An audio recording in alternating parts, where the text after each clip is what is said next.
a series of shiurim about Hanukkah, and this is going to be the first one in the series. It is one of my favorite. It is called From Optimism to Hope, a journey to the origins of Hanukkah. So first of all, I would like to start with a very interesting question. What makes a certain day special? Is it because a special event occurred on that day?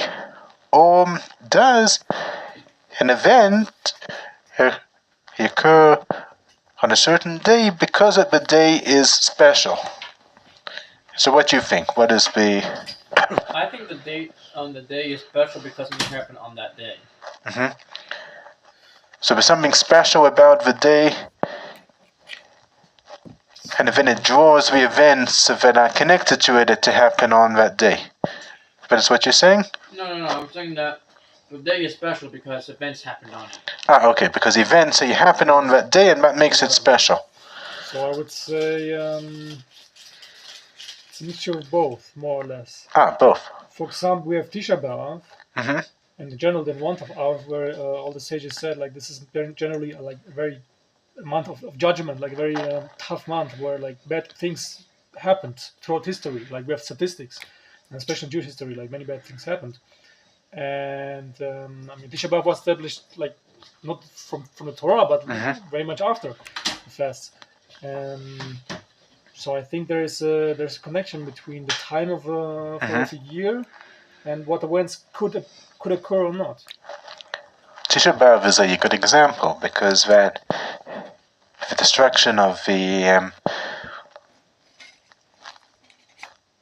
temple was on a Tisha B'Av, and also the expulsion of the Jews from Spain in 1492. That also happened on a Tisha B'Av, and we could say, but also the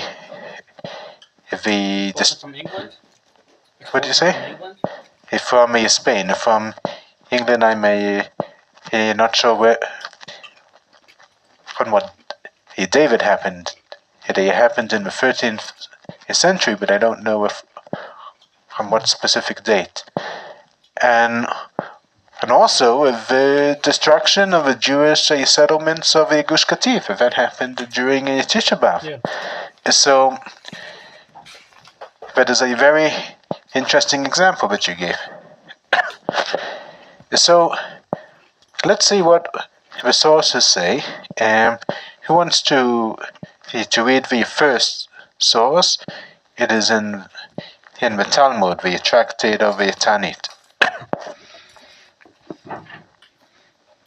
I can read it. Okay, go ahead. Okay. Good events happen on worthy days, and bad events happen on unworthy days. Takrat Tanit. Okay, great. So this you saw. So he supports what a part of the argument. What side of the argument is it? What I said, more or less. That's right.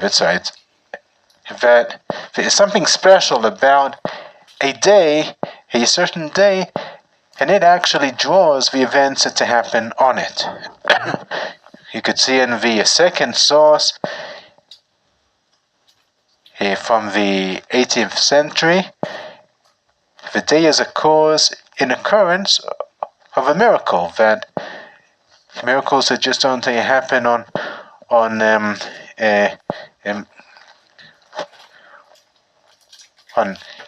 any day, they happen on specific days. So you could actually illustrate it as a magnet, that a magnet draws to it other magnets. Okay, so if a certain day is a special, so it draws to it events that are connected to it. Okay? So if the festivals and fast days do not occur by coincidence on a certain days, they belong to the essence of those days. Okay? Now, there's a classical example on the Seder night. So we have got a very interesting song, Vayehi b'chatzi ha'layla. And it was at midnight. And it describes a key event that happened throughout the ages on the 15th of Nisan. Who could give some examples of? Abraham actually left. I heard Egypt on that day. Right, I Natan. heard Sarah was pregnant on that day, which then means Sodom was destroyed the day after. And then also I heard that the Kiddush Yitzchak. Nope, that's Rosh Hashanah. And yeah, a lot of stuff with Abraham's life happened on Pesach. That's right. For example, it says that Abraham won the battle against the four kings. The sages say that it happened on the 15th of Nisan.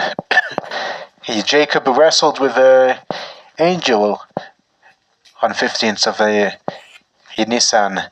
The army of the Sancherib, that was a massive army that besieged on Jerusalem, was destroyed on that night. And also, if we go to Purim, does anyone know what happened on the 15th of Nisan? Yeah. That's when the city of Shushan did its own celebration. And But there's a different event that I was referring to. Throw the lots on that day? What? Haman was throwing the lots on that day? No. What happened in the middle of the night in the story of a poem? That's right, yeah. And that Achashverosh couldn't sleep during the night, and then that happened in Nisan. he remembered, that's right, of the 15th of the Nisan, and then he remembered that Mordechai saved his life. So the Seder night is the night which miraculous events that are connected to the essence of that night occur. So, who would like to read the third source? Yeah, you go ahead.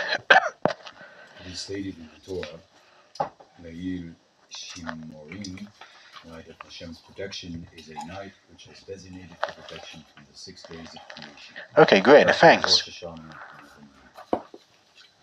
So, the 15th of Nisan, as we said, is an example for events that happen that are connected to it. Okay, so if we discover what is the connection between all the events that happened on a certain date, we will be able to understand the essence of that special date. So we are going to go on a journey to discovering the origins of a Hanukkah, and in order to do that, we're going to examine the different events that happened throughout history on the 25th of Kislev. Okay? From the dawn of history until the days of the Maccabees. Okay? So first of all, we are going to go to our first station. Okay? We've got 5 stations tonight. So the first station is the festival of Adam.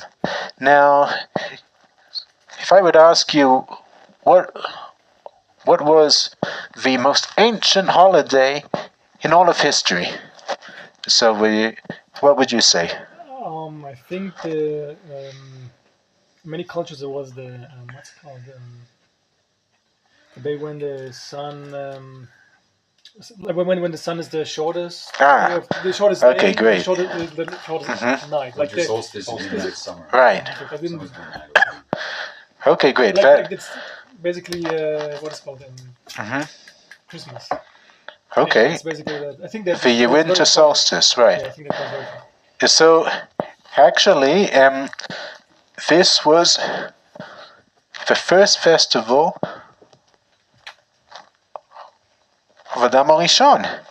And if you look at the tractate of Avodah Zarah, who would like to to read it. It is very, very interesting. And here you go ahead, a source 4. Exactly what God has stated, our sages taught, since Adam saw that the days started getting shorter, he said, "Woe to me, it is not because of my sin that the world is getting dark and turning to chaos. This is the penalty of death from heaven."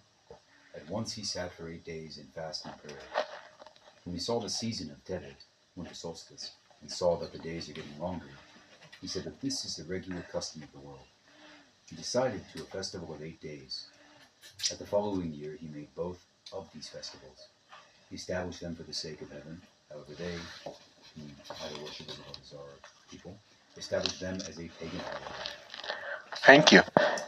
So this is actually the most ancient festival of all times. And now, first of all, it is important to understand that the Jewish calendar is divided into 4 seasons.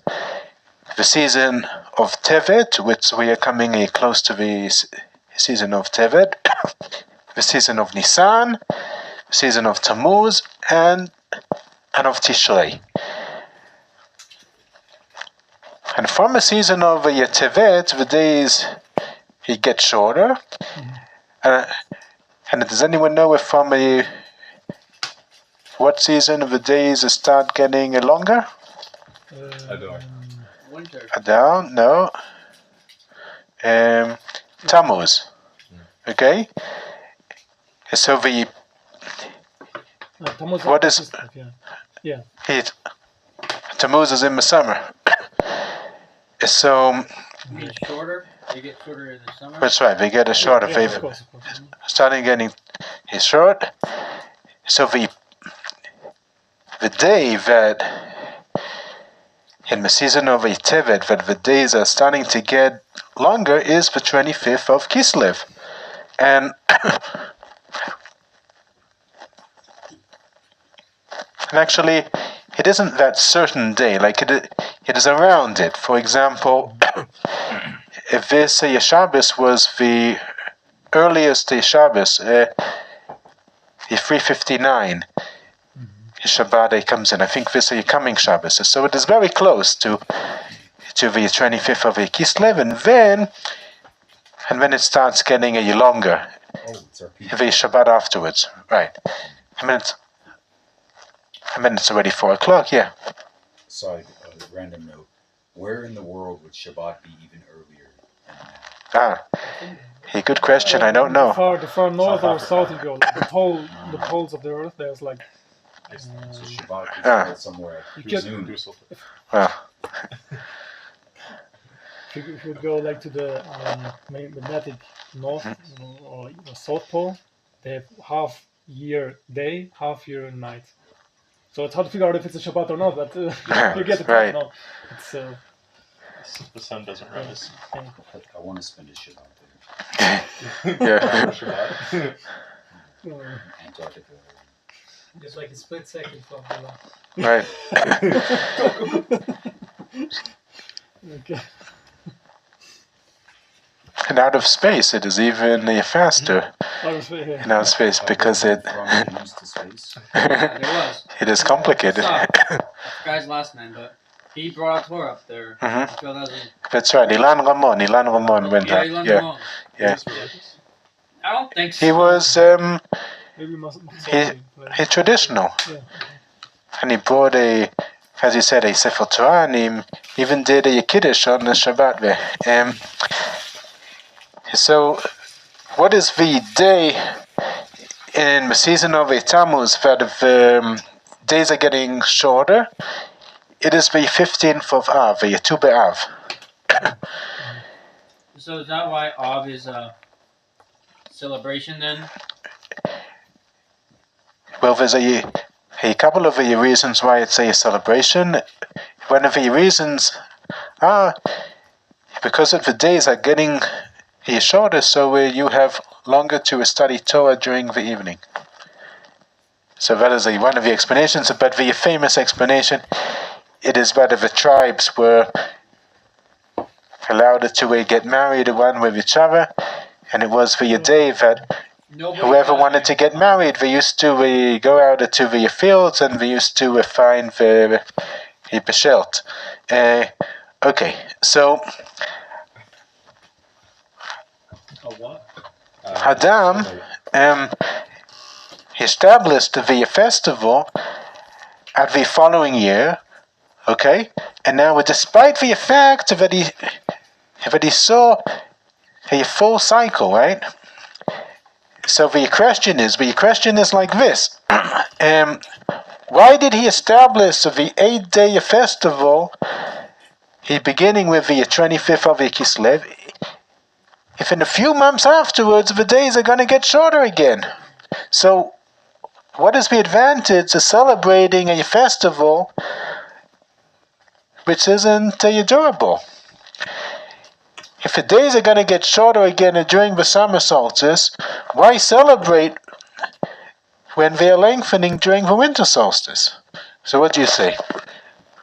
What is the purpose of the celebration?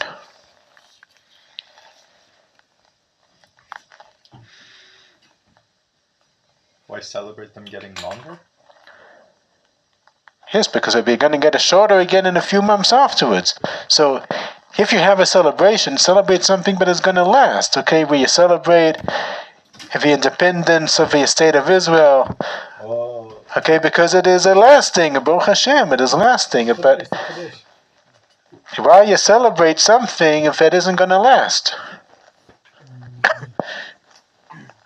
I think I'm just praising to Hashem, like his creation, and how wonderful it was, and how like smart wisdom and everything about Hashem, that he made it that part of the day, part of the year, the days longer, and the part of the other year, the nights longer. And just thought of it and because as you said, as we said before, he when he saw that the day was getting short, he thought the world's going to get destroyed. Right. He saw that, oh no, this is just a cycle. I'm probably in the wintertime where the night's longer, in the summertime the day's longer. It's a way of praising Hashem, and of probably not to destroy the world at all in the first place. That as well, and it's just probably a deep thing that it's going to be hard to understand. Yeah. You were saying that he is celebrating the beauty of the creation of Hashem, that everything is planned in such a wonderful way. Okay, that's an interesting explanation. We are going to get back to this, okay? We have to move now to our second station, okay? Now, what else happened on the 25th of Kislev? We are now going on a journey throughout history, trying to do. He discovered the special events that happened on the 25th of Kislev, and we are going to try and find if there is a connection between all of these different events, okay? So, as we go through them, please try and connect them together, okay? Now, so what else happened on the 25th of Kislev? So, who wants? I will give you a hint. What was the date that the people of Israel completed building the Mishkan? The 25th of Kislev. Now, who wants to read source 5? I'll read it. Okay, go ahead. Rabbi Hanina said, on the 25th of Kislev, the work of building the Mishkan was completed. However, the Mishkan stayed folded until the 1st of Nisan. As it is stated, on the first day of the first month, who shall erect the Mishkan? The month of Kislev was lacking the celebration of the dedication of the Mishkan. So God said, I must return its payment. Oh, I heard about something that they started building the Mishkan after Pesach, and then they finished it on Hanukkah. The opposite. You start on Hanukkah and finish at the end of Sukkot? Here we continue. So God said, I must return his payment. What did God pay it the month of Kislev? The Hanukkah of the Maccabees. Okay, great. So, as you said, right, Natan, he started it on the first month, and then they only dedicated it on the Nisan. So the question is, what is the significance of a specific date of the completion of the Mishkan? So, in order to answer that, we have to look at a very interesting book called the Shibbolei Leket, which states in the name of Rashi the following. Who wants to read Surah 6? I can do it. Okay, go ahead. In Shibbolei Haleket, it is stated in the name of Rashi, I found in the name of Rabbeinu Shlomo, Zatzal, why was it decided to read the Torah about the offering of the tribal leaders and the dedication of the altar? Because when Moshe was at Sinai for 120 days and returned at the 10th of Tishrei, he was notified on Yom Kippur that God forgave his people. On the same day, God commanded him to build the Mishkan. At that moment, the whole nation of Israel knew that God forgave them, and they rejoiced with building the Mishkan, and they completed it quickly. Rabbi Shmuel, son of Nachmani, said they, the nation of Israel, built the Mishkan and its vessels in 3 months, Tishrei, Macheshvan, and completed it on the 25th of Kislev. Okay, great, thanks. So, this has been answered to your question. They started it on Tishrei, and they completed it very, very quickly. Okay? So, what is the significance of completing the building of a Mishkan on the 25th of Kislev? What does this mean?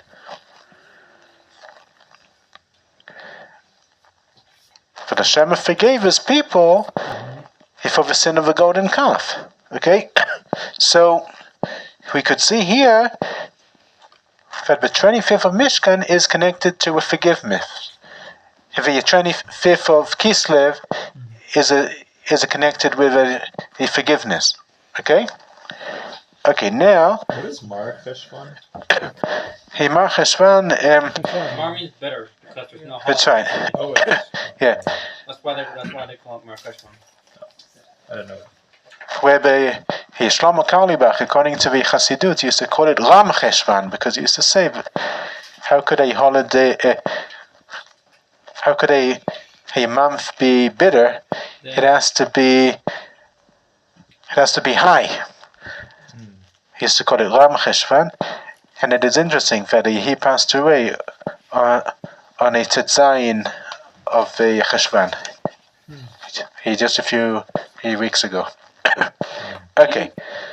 Because you're outside. Weeks ago, 28 years ago. Okay. Okay. Now, we're going to proceed to the third station. Okay. When was the second temple dedicated?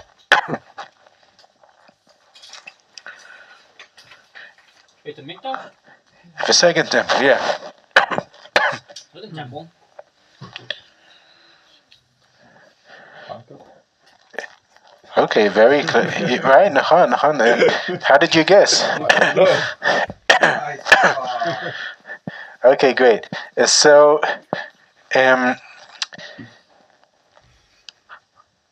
Cyrus was the king of Persia, and he issued a declaration known as the Cyrus Declaration, which 2,000 years afterwards, Balfour, he gave a similar declaration.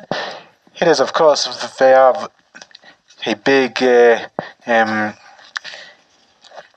differences between them. Okay, so who wants to read Surah 7? Go ahead.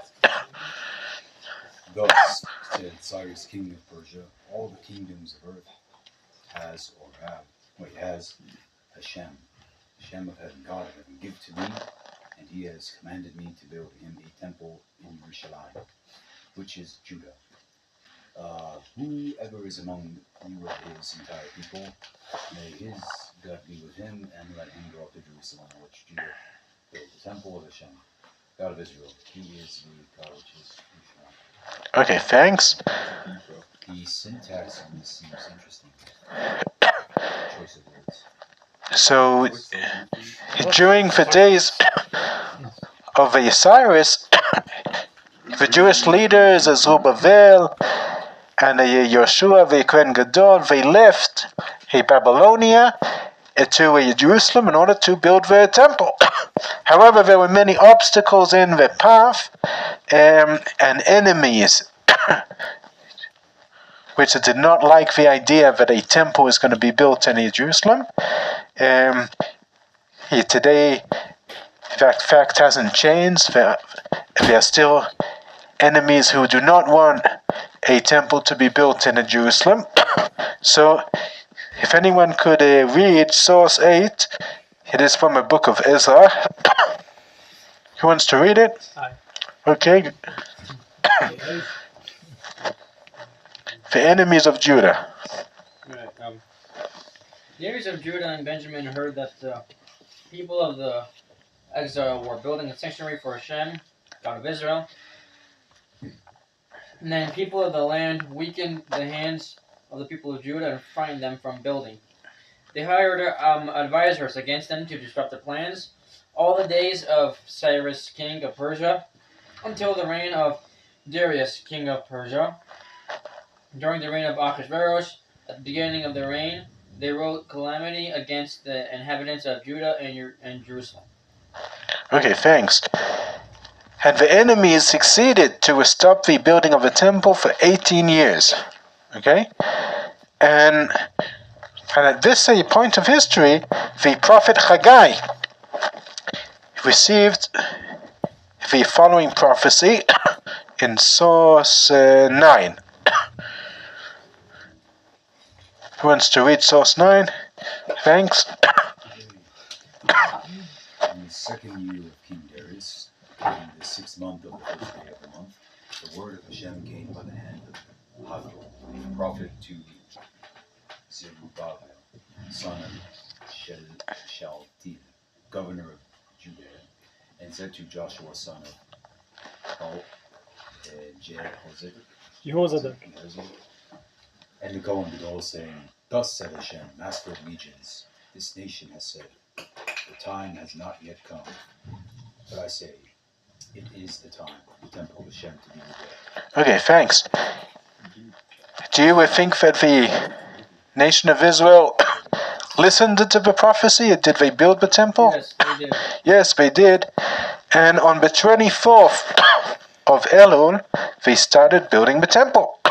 And they completed the building. When do you think they completed it? Hanukkah. Almost on the 24th of Kislev. Okay, the 24th of Kislev. Very, very close. Very, very close. Now... So they inaugurated it on the 25th. Oh, wait. We're going to see about the 25th in a moment. Okay? And this, it says in the Haggai, I don't think that you have it in front of you, but I'm going to read it. Set now your heart to consider from this day and before, from the 24th of the 9th month, which is a Kislev, to the day when the foundations of the sanctuary were laid. Okay? Now, so we came very close, okay? We came to the 24th of the Kislev, and then now we have to discover what happened the day afterwards, okay? on the 25th. And we have got Rabbi Yaakov Emdin, who lived in the 17th century, and he is going to tell us what happened on the 25th. Who wants to read source 10? I got it. Rabbi Yaakov Emdin, I understood something new with Hashem's help regarding the meaning of the name Hanukkah. It is called so also because of the dedication of the sanctuary, which occurred during the time of prophet Haggai, as stated in his prophecy, that on the 24th of the 9th month, which is Kislev, the sanctuary was completed. The day after 25th Kislev, the day after, the sanctuary was dedicated by an offering and by lighting the menorah and the... Okay, great. So, what happened on the 25th of Kislev? That's right, and they dedicated it. Okay, so they finished building it on the 24th of Kislev, but they dedicated it on the 25th of the Kislev. Okay. So is that why Hanukkah takes place on the 25th then? So this is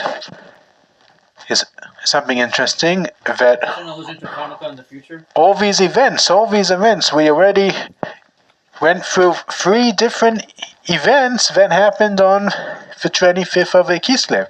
So Hanukkah isn't only about Maccabees. It is about the festival of Adam Rishon. It is about, what did we say after that?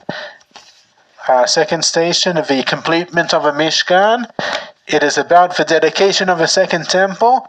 It is many different events way before the Maccabees were even born.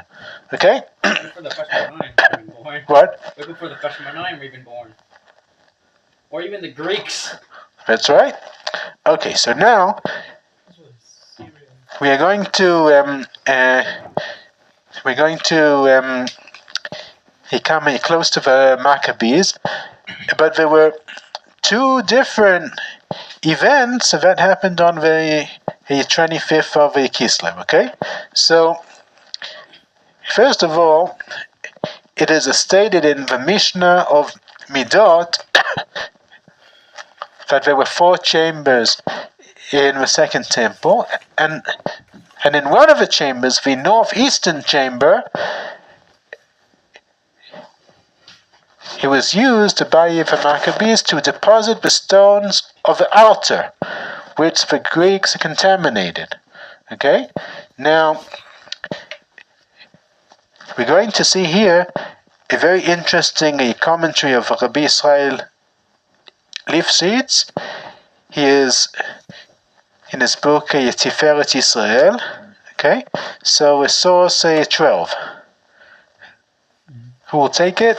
Okay, go ahead. Rabbi Israel Lifshitz explains in his commentary Tiferet Israel, when the Greeks ruled over Israel during the days of Antiochus, the wicked Greeks provoked Israel by making pagan offerings on the holy altar in the temple. When the Maccabees redeemed Israel, they deposit those stones in the chamber.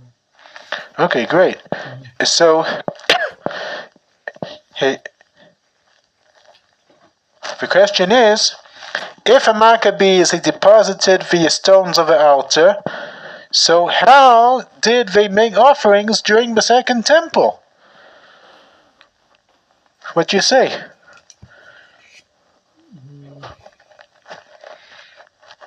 They built a new altar? That's right. And when did they build that new altar? After they defeated the Greeks. Okay, great. But what date did you think? 25th of Kislev? How did you know? It's a pattern here. Genius. Okay, great. So, in the source 13, it says in the Megillat Tanit, why is Hanukkah 8 days long? When the Maccabees entered the sanctuary and built the altar, they dealt with it for 8 days. Okay? So the 25th of Kislev was the day that the Maccabees dedicated a new altar instead of the old one that was contaminated by the Greeks. So, all this it isn't even connected to the victory of a war and the miracle of a jug of oil, which are the famous events that were celebrated on the 25th of Kislev. Okay, now we are going to come to that with how can we have a Hanukkah without the jug of oil, right? Not possible, Rabbi. If it wouldn't be for that, we wouldn't have latkes, we wouldn't have sufganiyot. That would be difficult. They took the oil to bake sufganiyot? They took the oil to bake the sufganiyot? Well, they say, what was the biggest miracle of a Hanukkah? That they found the jug of oil which it had the kashrut of the Kohen Gadol, and everyone approved that it was kosher. Nowadays you have all kinds of different kashruyot. You have a bedat, you have a bedat bells, you have OU, you have a glat. Like, It was Badat Yerushalayim on that. but if everyone agreed that it was kosher, that was the biggest miracle of Hanukkah. Okay, so this is the famous Breita. So say 14. Who wants to read the famous Breita? Go ahead. 14? Yeah. What is Hanukkah? Our sages taught on the 25th of Kislev, during the 8 days of Hanukkah, it is forbidden to have a fast or a eulogy. When the Greeks entered the sanctuary, they contaminated all the oils in the sanctuary. When the kingdom of Hashmonai was victorious, they searched, but only found one jug of oil, which was sealed with the seal of the Kohen Gadol. It did not have enough oil to last more than 1 day. However, a miracle occurred, and they lit from it 8 days. At the following year, they established it a festival with Hallel and blessing of thanks. Okay, great, thanks. And the Rambam says that the victory over the Greeks and the miracle of a jug of oil, it all happened on the 25th of Kislev. Okay, so now we're going to try to decode the inner system, okay? Is there a connection between all these events which occurred on the 25th of Kislev? And if it is a connection, what is it? It's all dealing with the Beit HaMikdash or the Mishkan, or like with the basis for Avodah to Hashem. Okay, fine. So here we go. So let's write over here a temple. Okay.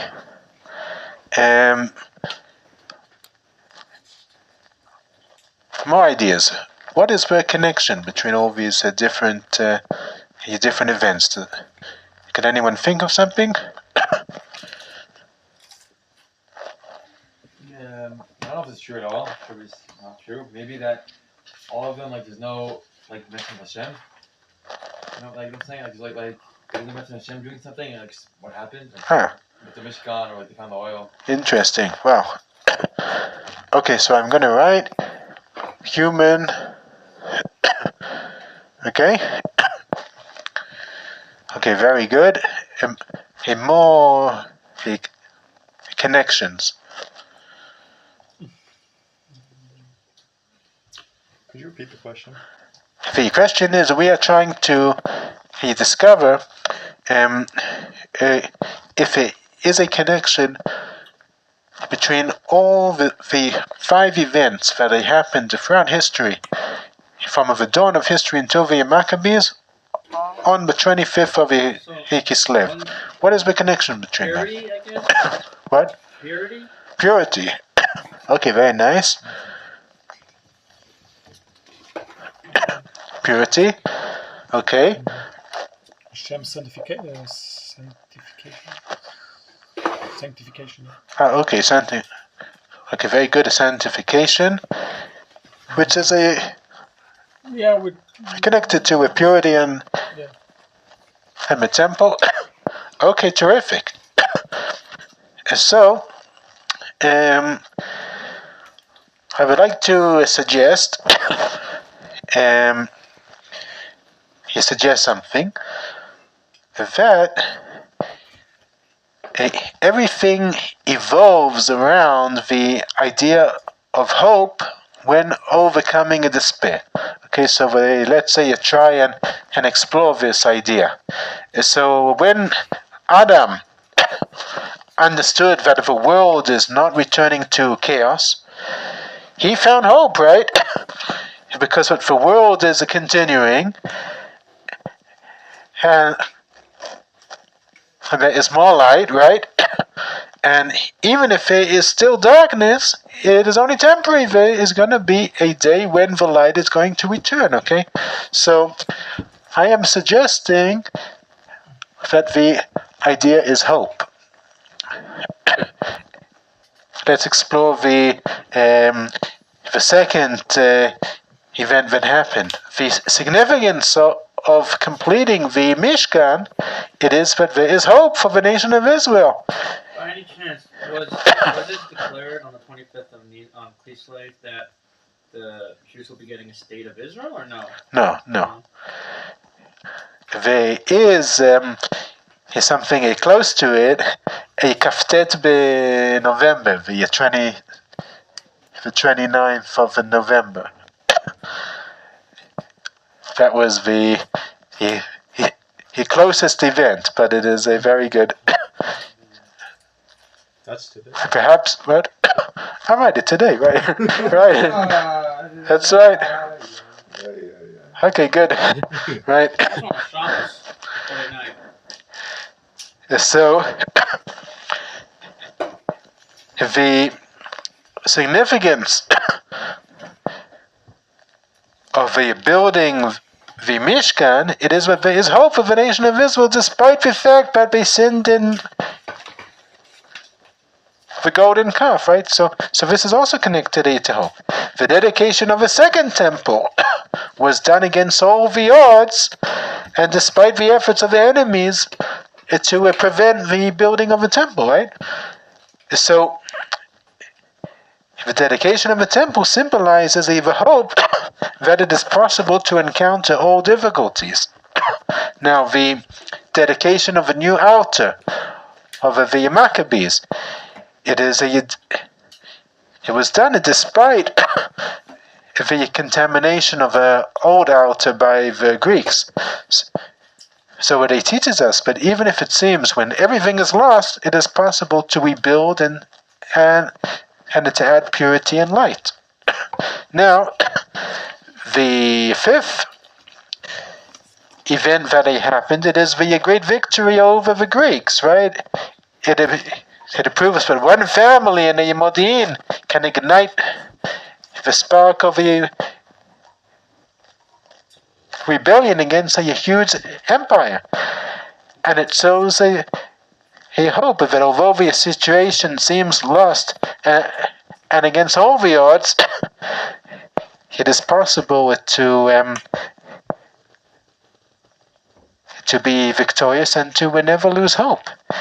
And also the miracle of a jug of oil, he teaches us, but even when it seems as if the Greeks contaminated all the oils and that there is nothing left, they never lose hope for purity. So this is one suggestion that a hope actually he connects between all these different events. However, it seems that we could go even deeper than that. Okay? There's even a profounder connection. And this, I would like to suggest an idea by Rabbi Lord Jonathan Sachs Zatzal, whose Yortzeit was he just a short time ago. Here's a second Yortzeit. So it is true that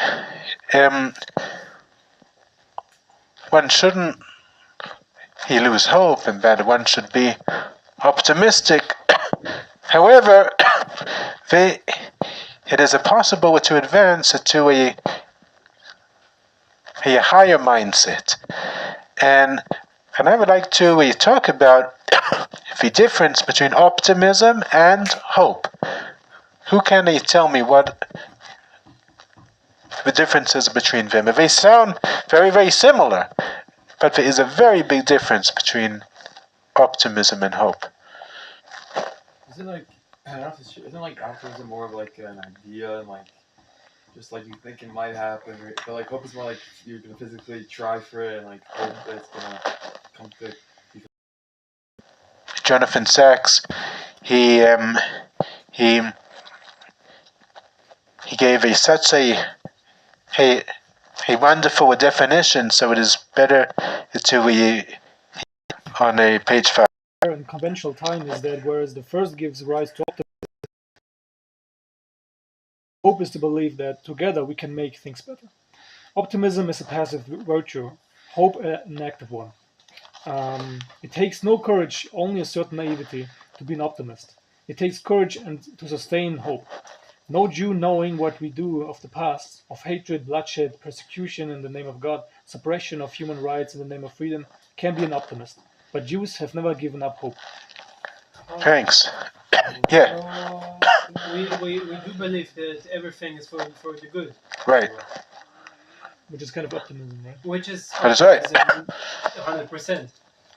So even the hatred, bloodshed, persecution before day is for the good. That's right. I would like to suggest that one needs both of them, and one also needs optimism and also needs a hope, because that optimism gives the belief that things are going to be better, but if one doesn't have the belief, one isn't going to fight for these things to happen. So you actually need both. Yeah. Optimism, yeah, it seems like the default Jewish thought or many religions. They kind of, as a secularists call it, the just world fallacy, but to us, it's not the fallacy. It's evident truth is that things are happening for a reason, for a purpose we can understand. Everything that happens is from heaven, and bring it on ourselves. Evidence of fear, heaven, etc. Hope is more strong. Hope is more of something. You probably will not hope that you die tomorrow, or a loved one, or something bad happens, right? Optimism is more, bad things will happen, but you're optimistic that it will be good in your mind, or that something more beneficial may come. Optimism seems to be more of like accepting the state of things and knowing that things cannot be perfect, but having a positive spin on it. Because the opposite of optimism is pessimism. Right? Right. A negative take on things, saying, Right. well, I know in this next week several bad things are probably going to not happen to my liking, and that's just the state of the world. Optimism says yes, but maybe there's something too positive to that. Hope is more. That's right. So hope is powerful, because hope calls us into action. So actually, what Dor said, that the idea which connects everything together is that Hashem isn't directly involved. It is man, human beings, who are actually acting in order to make the world better. This is the true idea of the 25th of the Kislev. It teaches us much more just than just optimism for a better future. There is a deeper meaning. In all these 5 events, people did concrete actions in order to bring the anticipated good. Faith is very important, but it is not enough. We have to act. Now, let's explore from this perspective all the 5 events that happened. So, you're talking about the first, the festival of Adam. He saw that the days were getting short, right? And that the world was returning to chaos and to darkness. So he did not just sit back with optimism that everything is going to fix itself out. He acted in order to change the situation. What did he do? He fasted. That's right, he fasted and he prayed for 8 days.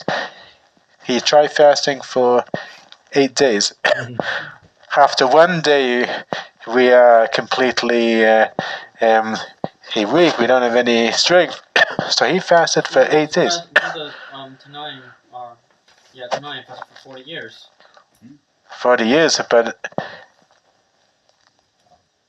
he probably ate he somehow it is Rabbi Tzadok, right?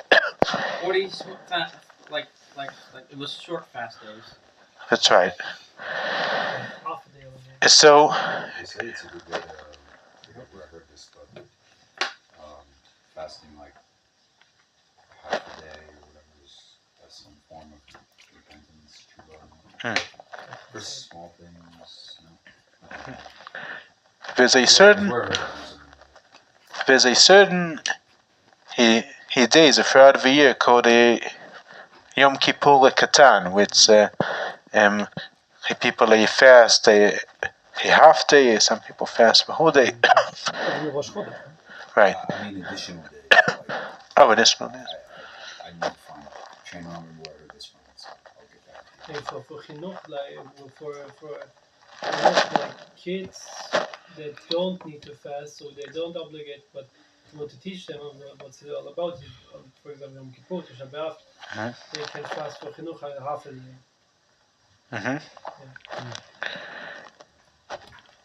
So this is the first station of Adam Rishon that actually shows that he did action in order to change the situation. Now, after the sin of the golden calf, the people of Israel could have just been optimistic that everything is going to be okay, that Hashem is going to forgive him. However, they decided to take action and did all in their power to mend the situation, and they built the Mishkan. So they acted very, very quickly, and they built it in only 3 months. Let's say he moved to our third station. At the beginning of the second temple, the people of Israel, they found out that there were obstacles in the path and the building of the temple. And they thought that it is not yet time to build it. However, the moment that they were told by a prophecy, by Haggai, that they have to build the temple, they did not wait, and they internalized as a prophecy, and they built it in only 4 months. What they didn't succeed in doing for 18 years. As soon as they heard that prophecy, they decided to act, and they acted quickly. Fourth, he states, when the Maccabees saw that the altar was contaminated, they could have said, we don't have the halachic knowledge, we don't have the ability to rule the halakha on such complicated matters of building a new altar. But instead they decided to act with innovation and courage, and they ruled in favor of building a new altar. So, and the fifth station is obvious about action. The Maccabees could have said, who can confront a whole empire? However, they decided to act, and they fought the Greeks with the bravery and the courage. When the Maccabees saw the destruction of the temple, they could have said there's no chance in finding a pure jug of oil in this mess. Nevertheless, they decided to act and search. And the sages said that they searched. The greatness was that they tried searching. So, to conclude, the true essence of the 25th of Kislev isn't only the optimism, that even when everything seems lost, we believe that the situation is going to become better. It is rather the hope that urges us to act, change the situation, and to heal the world. So this is the a deeper meaning of the 25th of Kislev. So if any questions, any insights, please. I Yeah, have a comment. yeah. This is funny, but also related. I was taking a bus to the light rail, to the Rekevet, to get to here, and I was like, oh, I'm going to trust in God. The train, I'll get there, and then the train will come. So I'm like walking, and then I start to see, and then the train is leaving, and I'm like, if only I had moved quickly and took action, I would have made it. Interesting. So, Yeah. Don't just believe it'll work out, but take steps.